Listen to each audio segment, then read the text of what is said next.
Yeah, very good afternoon. Welcome back to one more episode of Story Time on a Sunday with JAP. Today, we'll go for a folk tale from the state of Punjab. Are you ready? Let's get to the story. Long ago,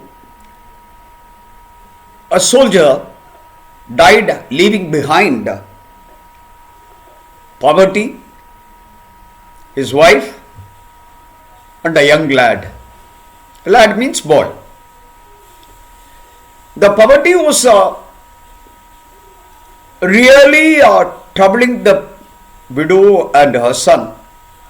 That at one point of time the boy was not able to bear, and he told his mother, "Mother, let me go out and look for some fortune. And for that I need at least 4 annas." During those days, 16 annas would make a rupee. And 1 anna naturally is 6 and a quarter paise. He wanted 4 annas. And the widow told her son, "Son, there is nothing left at home." Then they said, we'll look around.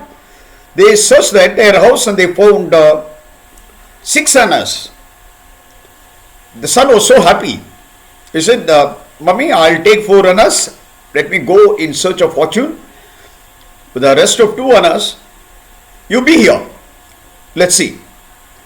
So saying, he went. He was going into a dense forest. Going through it, and saw a tigress wailing in pain. And he was about to run away, and the tigress told him, "Boy, there is a thorn in my paw. Can you please take it out and relieve me of the pain?" First the lad refused. He said, "After I take out the thorn, there will be pain. And the pain, if you are going to kill me." And the tigress assured that she will not kill him, and the lad helped. The lioness was thankful and gave him a box and said, "Only after going 9 miles you must open." That's a condition the tigress gave the lad. The lad took the box and started walking. The strange thing about the box was that the box was getting heavier and heavier and heavier as he walked. After 6 miles, he thought, it's very difficult for me to, I think the tigress is probably not a tigress, as a witch. Has done some black magic. And he threw the box. And the box opened. And you know what came? A small, 1 centimeter high man. That man came out and scolded, "You threw me. It's paining." Then the lad was surprised. Said, "What are you doing here?" "No, I have been sent by my mistress to serve you." And the lad laughed. "You going to help me? How are you going to help me?" Then the 1-inch minuscule man, he said, "I'll do all the errands that you are giving me." "All right," thought the lad, and told this dwarf that he was very hungry, he wanted something to eat. And told the dwarf, "Now I want something to eat. I've got only 4 annas. I'll give you 1 anna. Get me something." And the dwarf, bim boom, Immediately he disappeared with the 2 shilling, 2 annas, or rather 1 anna. Went away and went to a confectioner and said, "Oh dear confectioner, give me sweets for 1 paisa." And actually, the confectioner could not even see this dwarf. He looked this side, that side, up, down, everywhere. He couldn't find. But this little dwarf beat him on the leg and bit him. He said, "I'm here. You're not caring for a customer." Oh, then he apologized. The confectioner apologized and gave sweet for 1 paisa. I told him, "How will you carry? You are so small. You might get crushed."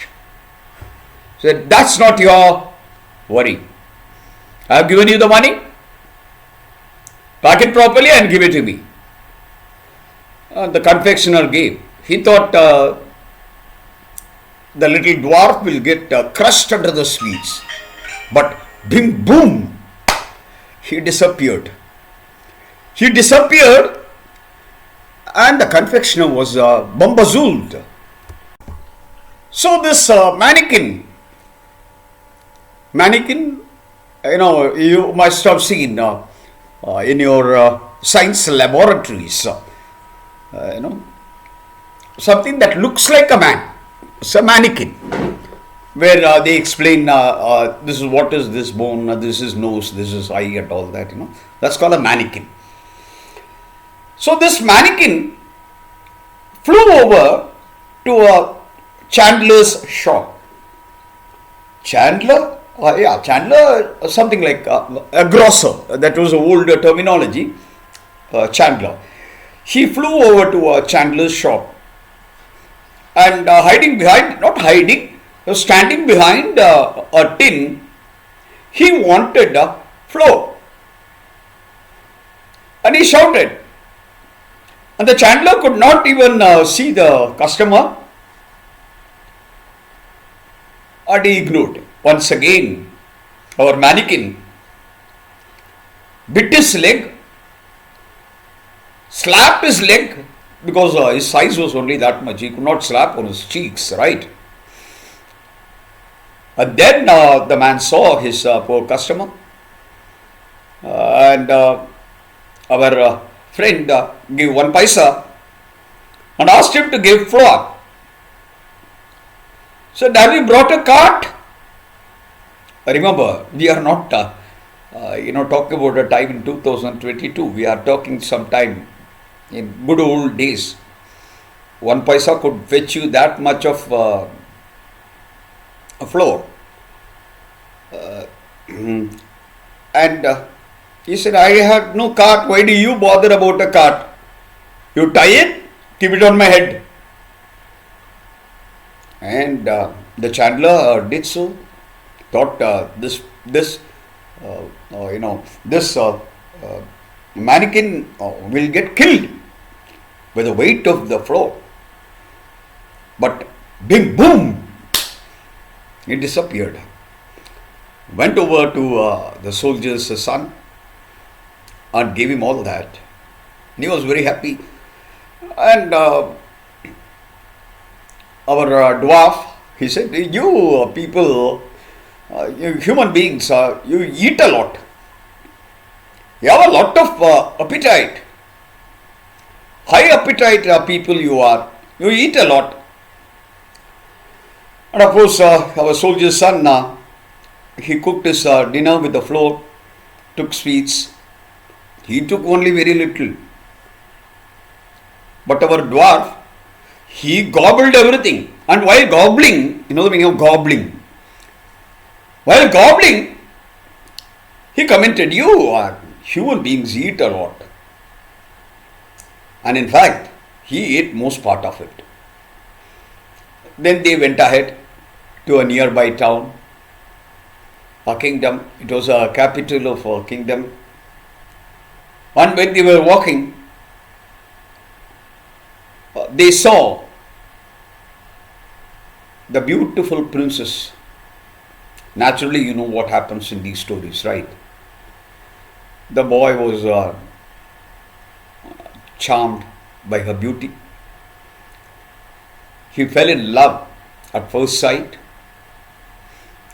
and he told his little friend, I want to meet her.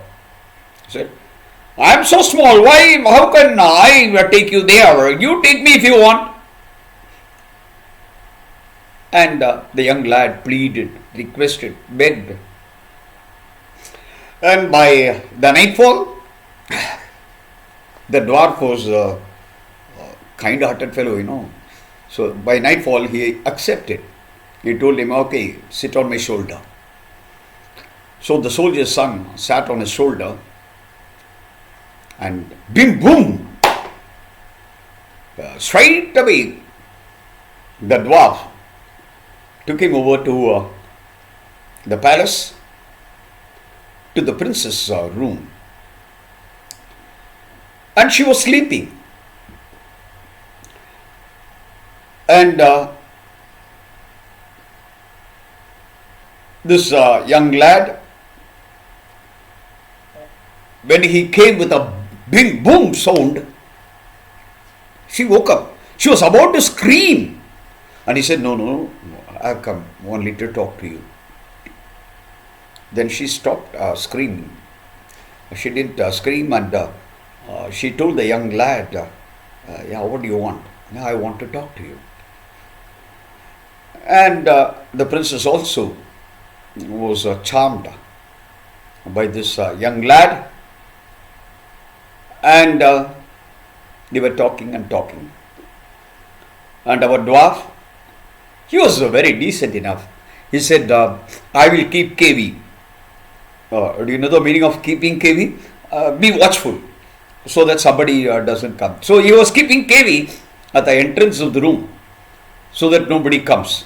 Because of his size, he was hiding behind a brick, and neither he saw, the what was happening inside the room, but he was very watchful about anybody coming in the corridors. So they were talking till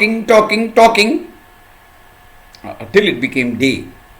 In morning, they were tired, and both the young lad and the princess, they slept off. The little friend, dwarf, he didn't know what he should do now. Immediately what he did, he lifted the cot and went over to the garden that belonged to the king at the fag end of the city, and kept the cot there, and took 2 trees in his hands, and he continued to keep KV. Yeah, so he was keeping KV, and in the morning when they could not find Princess Blossom, that was her name, the king and the queen, they sent their entire army to search around for Princess Blossom. They were not able to find. One single man came near the garden, but found the trees were beating him. Remember, our man is too small.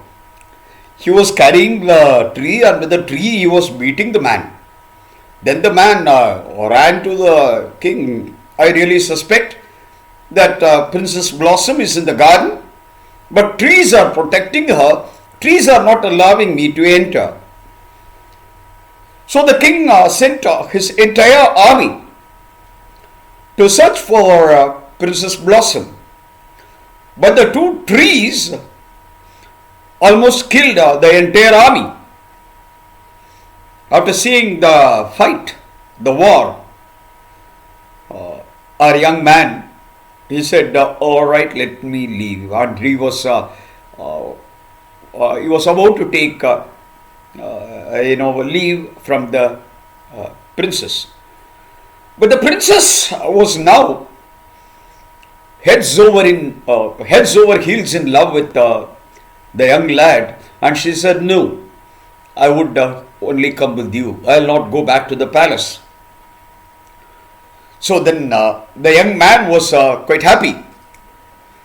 He was so happy, and he told his young little friend, "Look here, I've got my fortune of my life, and therefore you can leave."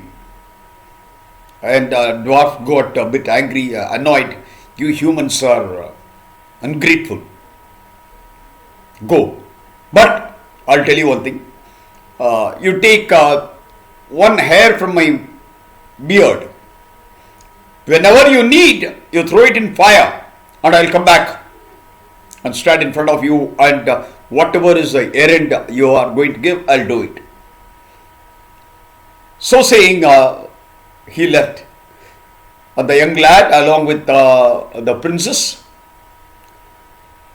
he was going once again through wilderness, through the forest. And there he saw, they were hungry. Then they saw a Swamiji.